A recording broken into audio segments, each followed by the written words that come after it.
Sir 100% ఇప్పుడు మీరు ఏదైతే చెప్పారో ఈ కూటమి ప్రభుత్వానికి ఏంటంటే సార్, ఈ కూటమి ప్రభుత్వానికి కేవలం వీళ్ళ యొక్క అరెస్టులు లేకపోతే ఫర్దర్ గా వచ్చే కాన్సిక్వెన్సెస్ ని మాత్రమే ఫోకస్ చేసే పరిస్థితి ఏమి ఇక్కడ లేదు సార్. ఎందుకంటే చాలా టఫెస్ట్ టాస్క్ అనేది ఈ రోజు ఒక కూటమి ప్రభుత్వం ముందు ఆంధ్ర రాష్ట్ర ప్రజలు ఈ రోజు మన ముందు పెట్టారు.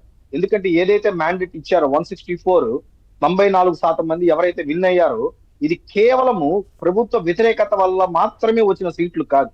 ఆ రోజు వాళ్ళు చేసినటువంటి అవినీతి గాని, లేదంటే వాళ్ళు ప్రజల మీద చేసినటువంటి అరాచకాలు గాని, లేకపోతే వాళ్ళు మాట్లాడిన తీరు గాని, వాళ్ళు అసెంబ్లీలో మాడిన భాష గాని, ఎన్నో విషయాల యొక్క ప్రభావంతోనే ఈ రోజు ఈ యొక్క కూటమికి దాదాపు 164 సీట్లు ఇచ్చారు. ఇదేదో ఒక వేవనో లేకపోతే కేవలం జగన్మోహన్ రెడ్డి గారి మీద వ్యతిరేకతనో ప్రభుత్వం వ్యతిరేకతనో కాదు.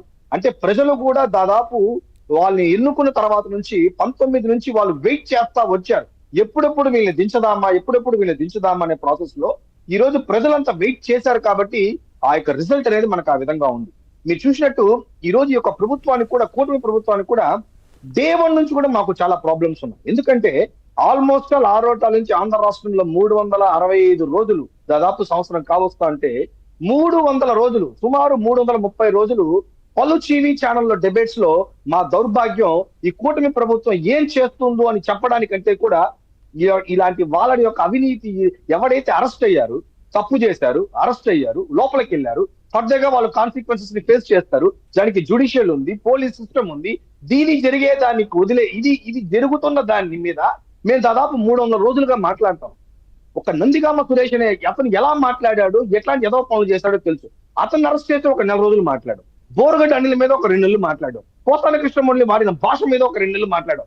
అంటే ఈ రోజు వల్లభనేని వంశీ, రేపు కోడాలి నాని, రేపు అంతకుముందు పేర్ని నాని, ఇలా మాకు దౌర్భాగ్యం ఏంటంటే ఈ గవర్నమెంట్ ఎప్పుడు లేనంత విధంగా ఈ రోజు అభివృద్ధి అనేది ఈ రోజు మనం జరుగుతా ఉంది.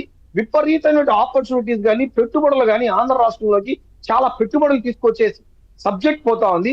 నిన్న నీతి ఆయోగ్ లో కూడా మన రాష్ట్రానికి సంబంధించి ముఖ్యమంత్రి గారు చాలా ఇంపార్టెంట్ విషయాల్ని లేవనెత్తి ఎంత వికసిత్ భారత్ కి ఎంత సపోర్ట్ చేస్తుంది, ఆంధ్ర రాష్ట్రం నుంచి ఎంత కాంట్రిబ్యూట్ చేస్తున్న విషయాన్ని కూడా అక్కడ బలంగా తీసుకెళ్లారు. బట్ అన్ఫార్చునేట్ ఏంటంటే ప్యారలల్ గా మాకు తెల్లాలేస్తే ఈ పేర్ని నాని గారి సబ్జెక్టు, లేకపోతే ఈ యొక్క వల్లభనేని వంశీ సబ్జెక్టు, లేకపోతే కోడాల నాని సబ్జెక్టు, వీళ్ళు ఏమైనా సంస్కర్తలా సార్? అతను ఎలా అంటాడు? నిజం చెప్పాలంటే ఈ రోజు పేర్ని నాని ఆంధ్ర రాష్ట్రంలో ఉన్న ప్రతి ఒక్కరికి, ఈ రోజు విజయవాడ వాళ్ళకి కానీ, కాపులకు కానీ, ముఖ్యంగా అన్ని బడుగు బలైన వర్గాలకి అతను ఈ రోజు క్షమాపణ చెప్పాలి. ఎందుకంటే నువ్వు వల్లభనేని వంశీని ఎవరితో పోల్చావంటే వంగవీటి రంగా గారితో పోల్చావు. అసలు ఎక్కడన్నా సంబంధం ఉందా? ఆ రోజు ఆయన చెడిపోయిన పరిస్థితులు ఏంటి? ఆయన ఏమన్నా నీలాగా కేసులు పెట్టుకుని అరెస్ట్ అయ్యాడు? ఆయన చావు అనేది ఆ రోజు పోరాటంలో జరిగినటువంటి చావు, అది ఇంకొక రకమైనటువంటి వాతావరణం. ఇక్కడ ఏంటి సబ్జెక్ట్? మీరు కేసుల మీద పెట్టుకొని, ఎస్సీఎస్ అట్రాసిటీ కేసు పెట్టుకొని, లేకపోతే మీరు భూ కబ్జాలు చేసుకొని, మీరు తెలుగుదేశం పార్టీ ఆఫీస్ మీద దాడి చేసుకొని, మీరు వాడిన భాష కనీసం మన పిల్లల మధ్యలో ఆ వీడియో ఎక్కడైనా తెలియకుండా వచ్చినా గానీ చక్కని ఆ వీడియో చూడొద్దని చెప్పే పరిస్థితి తీసుకొచ్చాం. ఇంతకు ముందు సినిమాలో బూతులు వస్తా అంటే మనం చక్కని పిల్లల ముందు ఛానల్స్ మార్చేవాళ్ళం. ఇప్పుడు వైసీపీ వాళ్ళ ప్రెస్ మీట్లు వచ్చినా, గతంలో వైసీపీ వాళ్ళ మాటలు వచ్చినట్టయితే మనం ఇమీడియట్ గా ఛానల్స్ చేంజ్ చేయాల్సిన పరిస్థితి వస్తాడు. ఎక్కడ ఏం మాట్లాడతారు, ఎవరు ఏం మాట్లాడతారు, భాష ఎట్లాంటి మాటలు భాషిస్తారు. గతంలో సర్టిఫికేట్స్ ఉండేది, దాని యూ సర్టిఫికేట్ అనో ఏ సర్టిఫికేట్స్ అని. ఈ రోజు నేను వైఎస్ఆర్సీపీ మాట్లాడి ఎవరు వచ్చి మాట్లాడినా మనం ఇమీడియట్ గా అక్కడ కింద మనం వేయాల్సి వస్తుంది, ఒక డిస్క్లైమర్ వేయాల్సి వస్తుంది. ఇది కేవలం 18 సంవత్సరాల వాళ్ళు మాత్రమే దీన్ని చూడండి, మిగతా వాళ్ళు చూడొద్దండి, దీని మీద ఎఫెక్ట్ అవుతారండి.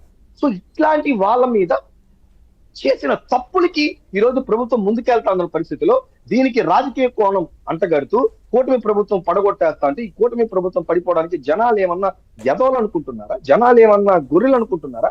జనాలు చాలా జాగ్రత్తగా మిమ్మల్ని మెట్టుకోగొట్టారు.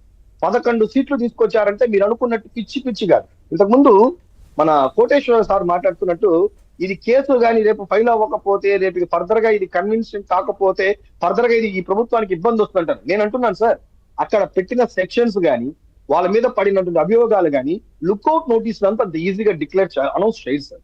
లుక్అవుట్ నోటీస్ అని ఇచ్చారు అంటే డెఫినెట్లీ వాళ్ళ దగ్గర ప్రైమ్ ఆఫ్ ఎవిడెన్స్ కింద డెఫినెట్లీ వాళ్ళు ఇక్కడ నుంచి ఫ్లూ అయిపోతారనో, పక్క దేశానికి వెళ్ళిపోతారనో, లేకపోతే వాళ్ళు కేసులో ఉన్న వాళ్ళని ఎక్కడో ఎవిడెన్స్ ని వాళ్ళు కొంచెం మిస్లీడ్ చేస్తారనో అని ఒక బేసిక్ ఇన్ఫర్మేషన్ ని అక్కడ టేబుల్ మీద పెడితే తప్ప లుక్అవుట్ నోటీసు ఇవ్వరు. నాకు సప్తగిరి అన్నకు లుకౌట్ నోటీస్ ఇవ్వమంటే ఇవ్వరు. లుకౌట్ నోటీస్ ఇష్యూ చేయాలంటే there are some particular strings ని మనం మెయింటైన్ చేయాలి. పర్టికులర్ కొన్ని పాయింట్స్ ని మనం కన్ఫైన్ మనం ఓకే మ్యాచ్ చేయగలిగితేనే అది ఇస్తారు. ఈ రోజు వీళ్ళెవరు సంఘ సంస్కర్తలు కాదు సార్. మన వైసీపీ వాళ్ళని నిజానికి చెప్పాలంటే ఎవరన్నా తీసుకోరు. ఇప్పుడు మీరు ఇందాక అన్నారు మాకు కూడా బాధ ఉంది. ఎలా అంటే ఈ సంవత్సరం రోజులు